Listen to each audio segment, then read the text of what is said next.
My name is Ellen Stacy. I am one of your cohort members. And this past semester, I've been working with the Texas Juvenile Justice Department. As part of my experiences, I've gotten to work specifically with the Family Reentry Enrichment Specialist, Desiree Martinez, to provide family enrichment services, community reentry, um, all of the wraparound services that we do to make sure that the youth reintegrate successfully. I also got to work with parole and go on a ride along and visit a couple of the youth who are out back in the communities. And I also got to work with the youth at the Ayers Halfway House in San Antonio, Texas. And that is where I conducted my macro project. Without further ado, let's talk about some of the challenges that the youth face in the halfway house and within the juvenile justice system in general. So first and foremost, we have adverse childhood experiences, or ACEs. It's defined as anything that leaves a trauma impact on a child. So domestic violence, sexual assault, anything of that sort. 88% of youth in the Texas Juvenile Justice Department or Texas Juvenile Justice System have experienced at least one ACE, and most of them have experienced one or more ACEs. It's very common, very prevalent, and that's part of the reason that the wraparound services are so important. Domestic violence, something very common for our youth to experience. Stress, they experience very high levels of stress for various reasons: socioeconomic status, financial need, food insecurity, generational criminality.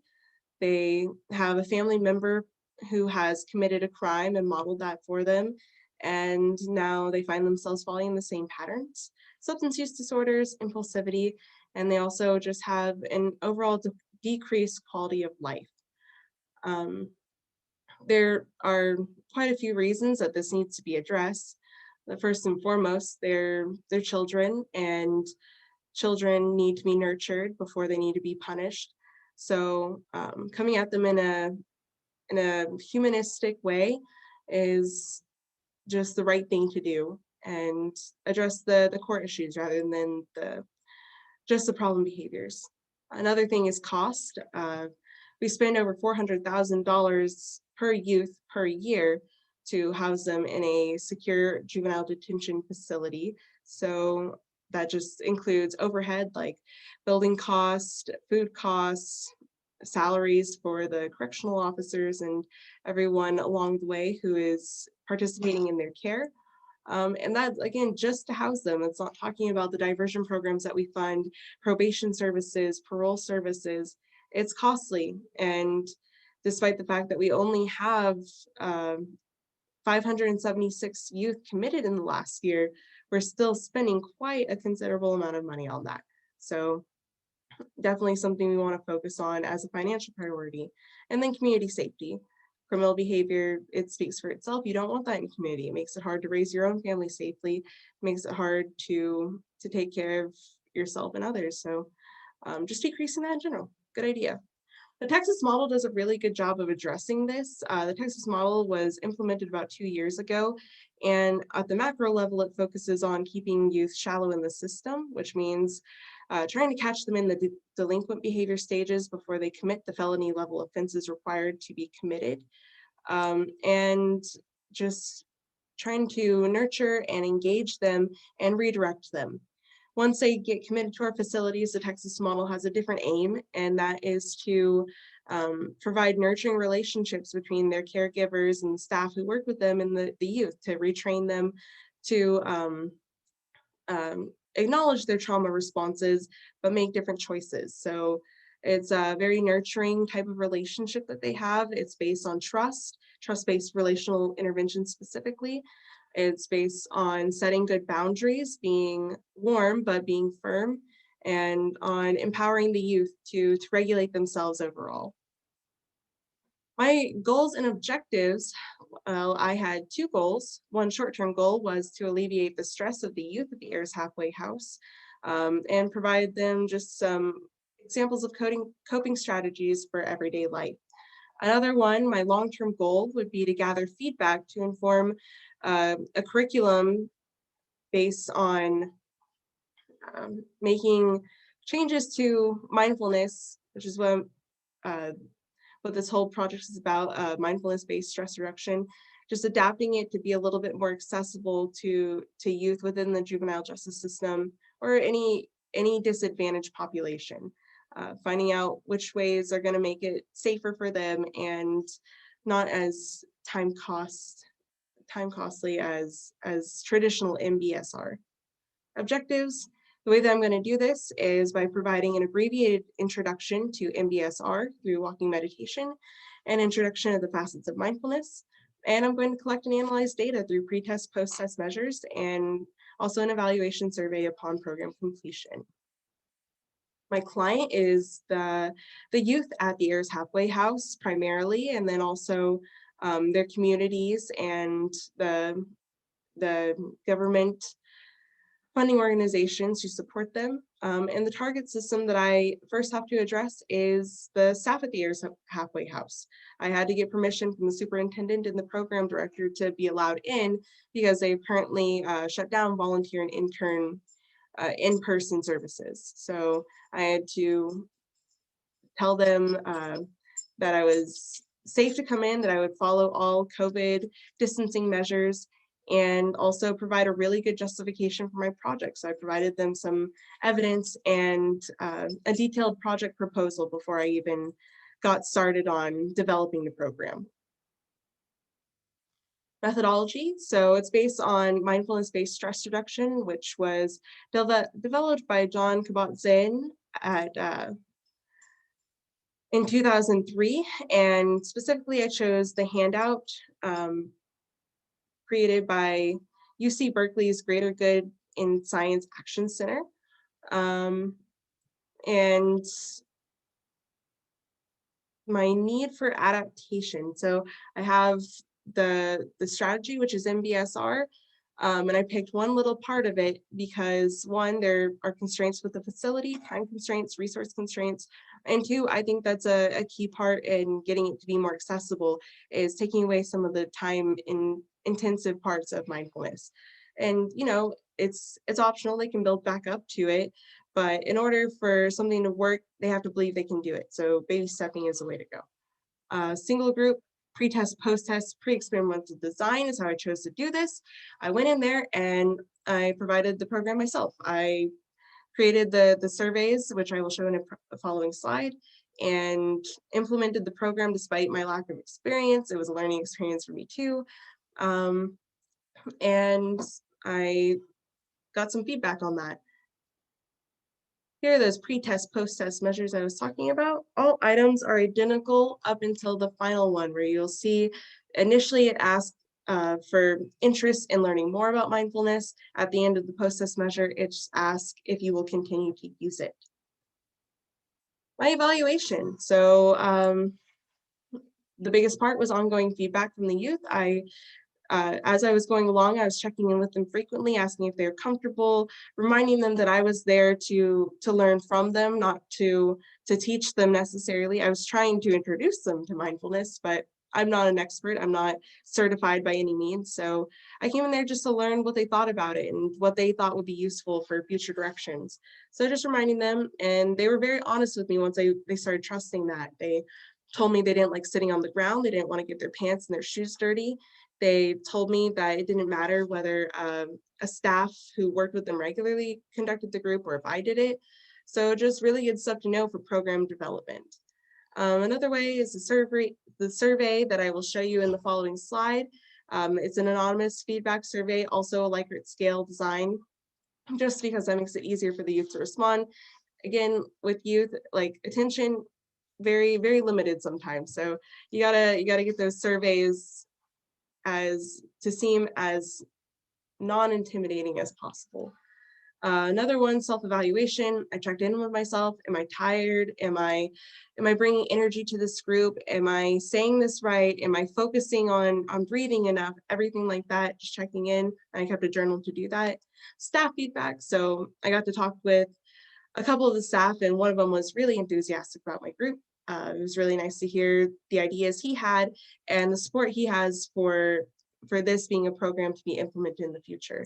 And then my evaluation primarily based on learning experiences. I wasn't going to be good at this, not an expert at least, because I've never done a group like this before, especially not with this population. So I knew that there would be some tweaking, and tweaking did happen. But I measured the success of this by how much I learned, and I learned quite a bit. So overall, I would say it was a very successful program for me and for the youth, and hopefully for the TJJD. Here's that feedback measure that I was talking about, asking about physical comfort, emotional comfort, interests, what they'd like to see more of, less of, et cetera, et cetera. There's some interesting things I will go over in my results slide, but that is coming up. Findings. There's across the board an interest in continuing the practice.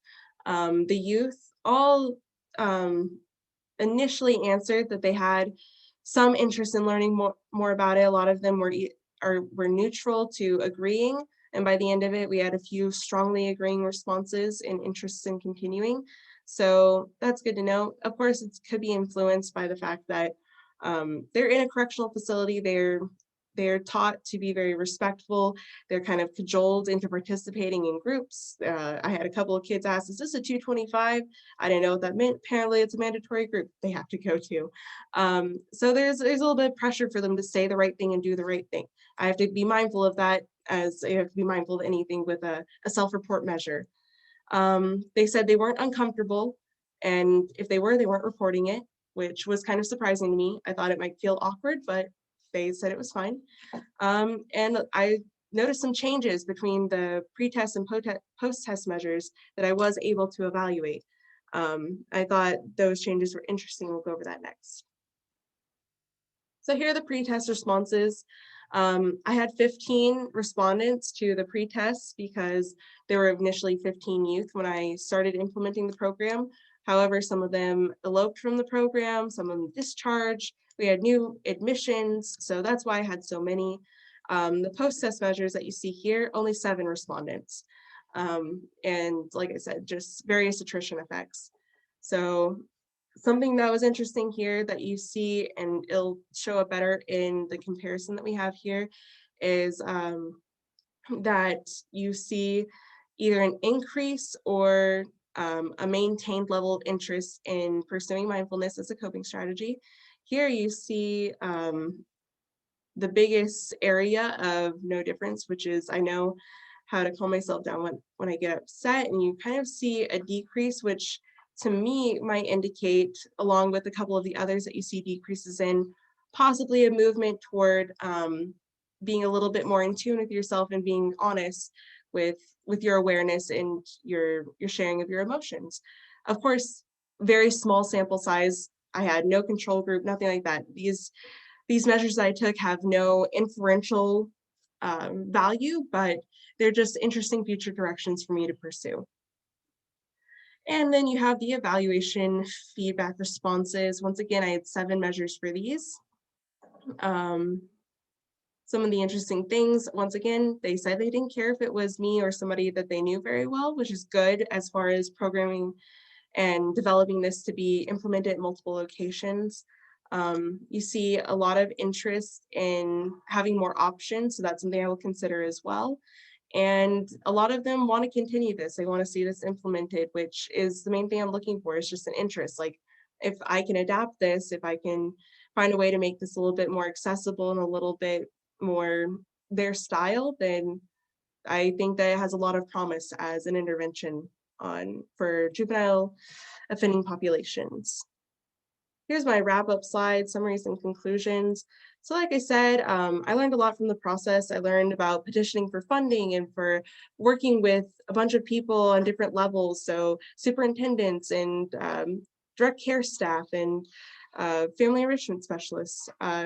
Just a lot of experience talking to them and being flexible and just working together to get a program implemented. Scheduling constraints. It's a facility, they have an hour by hour schedule. You have to make sure that when you're implementing something in a place like this, that it is being respectful of the existing program. You're not overstepping and you're not impeding it in any way. Resource constraints, I had a semester. I got $180 of volunteer funding money for pedometers that unfortunately didn't end up working. So that was about it as far as like funding goes. In the future, definitely need more of that in order to get more usable data. Um, Safety incident plan, that's something that's important to develop before you go into a place like this. They're wonderful kids. I had a child that, or I should say a young man, he was almost about to age out, who when I did my first group check-in, he told me what he wanted me to know about him was that he was a very happy person. And I saw that for him. And I saw that in a lot of them, just very positive attitudes, very resilient, excellent young men to work with. However, you have to be mindful that they are felons. They have committed felony level offenses and they have history. So one of them, we had someone who had a sexual acting out history. He just kind of explained that he had some feelings for me outside of the therapeutic relationship that I was there to have. And so we had to kind of debrief that. I have experience with it. It wasn't something that made me uncomfortable. It wasn't something that scared me. But for someone who doesn't have that experience, that could be jarring. So make sure you're talking about that with your supervisor if you're planning to go into a population or a treatment facility like this and work with these types of populations. The risk is very minimal, especially if you know the staff and you know your safety plan in advance. So just have that in place and it takes a lot of the fear out of the situation. Be a lifelong learner. So you go in there, I went in there, I know these kids, I've never worked with this population, and I was very upfront with that. Told them I'm not an expert and I'm here to learn from you as much as you are to learn from me. So please be honest with me and give me your feedback. And I think they appreciated that because I did get a lot of really direct, honest feedback and developed a really strong rapport with them, even though I was only there for a month and there 8 times. Future directions, get more money, uh, implement more broadly. I want to develop a curriculum that is based on the feedback that I got here and pilot that in a broader sample size. So maybe in the probation centers as well, youth on parole, juvenile detention centers. So that's kind of what's next for me. And as for like my experience with the TJJD, I just wanted to say thank you so much, Anthony Kibble, Desiree Cortines, Patty Garza, Danny Valderas, Dexter Brown, and Stephanie TR. She goes by Miss TR. Um, I just wanted to say thank you so much for your flexibility and your support. Could not have done it without you. It was an amazing learning experience, and I really hope to be involved with the TJJD again in the future. Thank you.